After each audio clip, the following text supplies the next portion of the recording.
All right, we will go ahead and get started. Jesse, congratulations. Why don't you talk us through the match? What was the difference out there and how you were able to handle the conditions? It was a little hot out there today, so I didn't really want to kind of play a lot of long points. I thought I really had to step up and be aggressive when I had the chances to, and luckily I was able to capitalize on that pretty well today and play a pretty clean match, I think. All right, we'll start with questions in the room. Yep, go ahead. Well played today, Jesse. I think we all remember the match you played against Maria in Miami last year. Yeah. Was that on your mind today? Was it on your mind at match point up? How much did it feature in your head? Well, I know that she's always going to fight and compete well, so no, I wasn't really thinking about that during the match, but obviously I know that, I need to step up and take my chances because she did start to play better at the end. She started serving better, and that last game she made me earn it, which I thought is what would happen. So that last match in Miami, I think I took away from that I know how to play her and that I knew I could win, but yeah, at the same time, I wanted to be more aggressive than that match because I think for the most part, the longer the match goes, it probably kind of favors her, to be honest. So I was trying to take the things I did well from Miami and put that in perspective for today. But yeah, that was a tough match. Tumani, yeah. It's not always easy for players to follow up a big season. And so I'm curious, how pleased are you with the way that, you started a new year with another kind of big run in a big tournament? Yes, it's definitely something that was, I was thinking about as well, backing up a season. Tennis is kind of brutal that way where you can have a really great year and then we're just right back here again and it's kind of forces you into the same position and puts a lot of pressure on. But I think I think I was able to keep my mentality pretty well coming into this tournament. I lost my first two matches and I knew I wasn't playing that great, but I think winning that first round really helped me. I really had to dig deep and I played a good player who, definitely could have gone the other way. So I'm happy that I was able to kind of turn that into something positive and definitely played my best tennis today. Obviously, the year is a long year. There's still a lot more tournaments. I did really well last year, which is great, but then also I'm kind of like, I wish I didn't because now it's like every tournament there's points or there's something coming off and I'm like maybe I shouldn't have done that well. But still a lot more tournaments, so it's a long year. So yeah, I'm excited though that I did well here and hopefully I can take that into the rest of the year like last year. Yep. Do you have a preference, Jesse, for who you would play in the next round? Are you the sort of player who would love to have a crack at Ash Barty on the Rod Laver Arena, or would you prefer it to be a fellow American? I don't know. Both are going to be tough. I feel like Ash obviously is just so tactical in everything she does and just really a smart, perfect kind of tennis player in that way. And then Amanda, it's tough because, she can kind of blow you off the court at any second. So I think it would be fun to see an American, I guess. That would be really cool. I don't know. It would also be fun to play Ash, on her home turf here, the best player in the world right now. So I don't know. I can't really answer that. I think both would be good scenarios. Yep, over here. Ash in the next round, she'll have incredible crowd support behind her. How would that impact you, that sort of partisan crowd support, and how do you go about blocking that out? Yeah, I don't know. I've never really been one to get too interactive with the crowd, not in a bad way, but just their stuff doesn't really bother me. Today the fans were pretty, again, for Maria, they were double fault in between serves and stuff like that, and I would kind of chuckle okay, I didn't double fault, so it didn't work. But it's kind of just, I don't know. I don't really pay attention. So I think it'll just be a fun atmosphere. Yep, right here. You said it'd be good to see an American in the next round. Obviously, you've got a lot of players on the women's tour in America doing really well at the moment. What's it like being part of that group? And you all seem to root for each other. Is that right?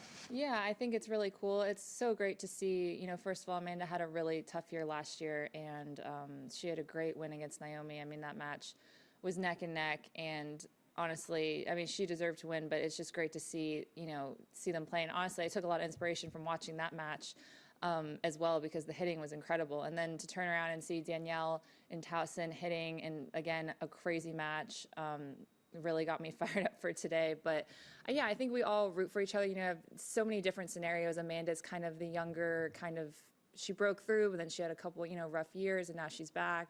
Maddie, obviously, we know can play at a high level, and now she's finally back, and it's so great to see her, happy and relaxed on court. And then you got Danielle, who, again, kind of did a different route than all of us, and now she's, I don't think really played anything, and then she showed up, and now she's already deep in the tournament. So all, I think, big hitters, and it's cool to see. You love to see Americans do well. Yeah, back to 20. Following on that, I'm curious just what you make of Maddie in particular, given she had a kind of, as she said, like a really tough year last year, and now she's kind of gotten it back together. What do you kind of take away from that? I think it's just good to see just her enjoying it a little bit more, and it kind of makes you remember as well for yourself, like going into this year for me, like tennis is so up and down. I saw the quote where she said that she already won more matches this year than she did last year. So tennis is just like that. So I think it helps put things in perspective that, maybe you'll have some rough patches, but, to always kind of, keep your goals there, keep your head up, not get too down on yourself, because you can see how it can kind of spiral. So it's been really cool. Just to see her like happy back out there competing. After she won Adelaide, I like messaged her. I was like, "Comeback season," and she's like, "Yes." Oh no, actually, I said she's back. She's back, and then she said, "Comeback season," and then now she's done even better. So it's cool to see. You always, want to like learn stuff from other people's experiences. We have a couple more. Yep, right here. Just now that you have a Grand Slam quarter-final to prepare for, how do you schedule in watching the Bills potentially in the playoffs? Well, luckily I won today, which is great because I think they play tomorrow morning this time. So I definitely will make time to just make sure I watch them and probably just hit later in the day afterwards. It's nice that it's on TV here, the playoffs is. So it's been pretty easy to watch. And yeah, it'll be easy. I'll just wake up tomorrow and get to watch the game and then go practice afterwards. All right, last question in the room. Is it nice having the Bills as a distraction? Because obviously playing a slam can be so sort of all-consuming. Is it nice being able to think about that as well? Yeah, I think it's a fun little thing that I get to look forward to. My whole family's there. I FaceTimed them earlier, and, they're all in Kansas City, or my sister's here, but the rest of my family's in Kansas City. So it's cool to kind of see them in like another big situation and then me in a big situation today. Obviously, it's better when you're winning in those positions, but yeah, it's a cool thing to look forward to, and it's fun to kind of get the fans involved because there's not a lot of tennis in Buffalo, so it's nice that everyone's fired up about me winning and then fired up about the game, and it makes it really fun. All right, we'll move to online questions. We'll start with Reem. Your questions, please. Hi, Jess. Congratulations. I have a couple of questions, if you don't mind. The first one is, you're kind of in pole position at the moment to possibly end this tournament as the American #1, and I'm wondering, given how well you get along with everybody, but also like what would it mean to you if you finish as American #1? Yeah, I've looked at it and I'm like, okay, there's still a lot of Americans that could probably just win the Australian Open and then like take that over from me. But I did see that live rankings, I am the highest. So I'm just going to state that like live rankings today, I was the highest ranked American, in case that's not the case in the end of the week. That's definitely was not a goal, but just something really cool. I was kind of looking forward to getting the chance to doing that, and wasn't really expecting to make a quarterfinal again. So I'm glad that I put myself in that position to be able to do that. Obviously, to win the next round would help, but that's going to be really difficult. So I think I'm happy that I did it today, and I'm just going to keep it at that. And my second question is, last year when you made quarters here and then went to the Middle East, had really two good tournaments there. How do you compare how you felt last year when you were kind of zoning in and now doing it again, hopefully, and keep going? But like, how do you compare how you feeling? Yeah, I definitely think I've gotten that like competitive edge that I kind of maybe lost at the beginning of the year just from taking a couple months off and a lot of things happening. So I'm glad that that's back. I think going into the Middle East, I would feel really good. Feel ready to go, happy to be out there competing and stuff like that. And I think as long as I have that mindset, I'm always going to be okay. But last year it was definitely, I still had some tough matches in the Middle East last year where like I could have lost as well. So it's really so week to week. I mean, you try to take the positives in how you're doing into the next weeks as best you can. But I don't know. I feel kind of the same right now. I feel the same, but a little bit more, I think, stability, as in like I already did well last year. So now I feel a little bit maybe not as stressed about it. Thank you. Thank you. Our next question from Courtney. Hey, Jess. Nice win and congrats. Oh, she I'm sure froze. you've gotten this question before, but I'm just going to ask it anyway. You've obviously been around American team sports, American professional team sports, and you're also obviously making your way on a global individual sport.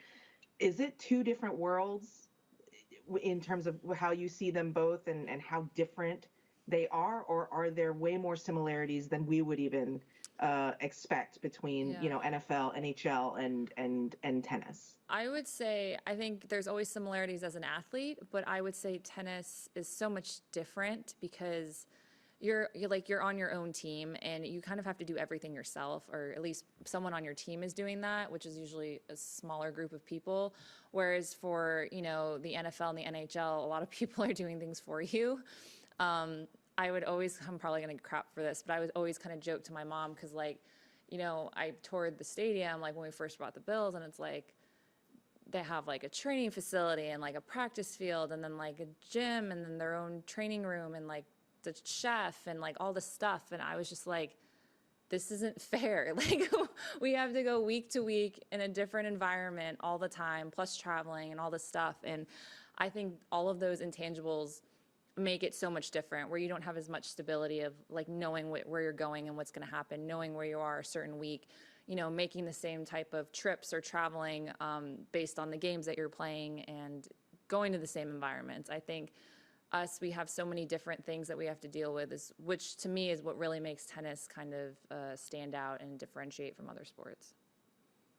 And then can I ask you to put your pundit hat on for tonight's marquee match with Ash and Amanda? It's such a hard one. I know. So I did pick Amanda last match, which I barely won. I mean, that was honestly, it was 50-50. Naomi had match points. She could have easily won the match.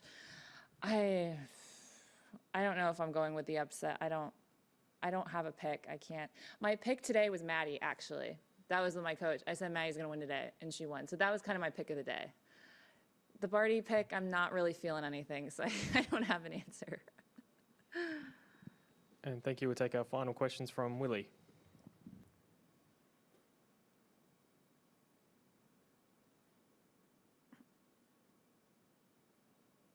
Sorry, had a little trouble unmuting there.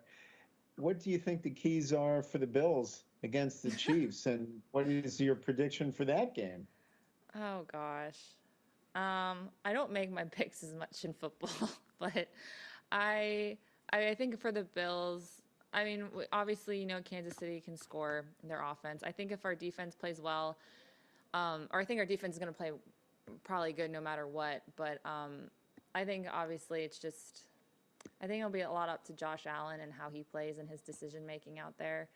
I think our defense is always going to be good, but we're going to have to score points to beat them. So, I think it's kind of up to him to see how he leads the team. And, I guess maybe handling, the crowd and the home team there is going to be rough. Kansas City is always a hard place to play.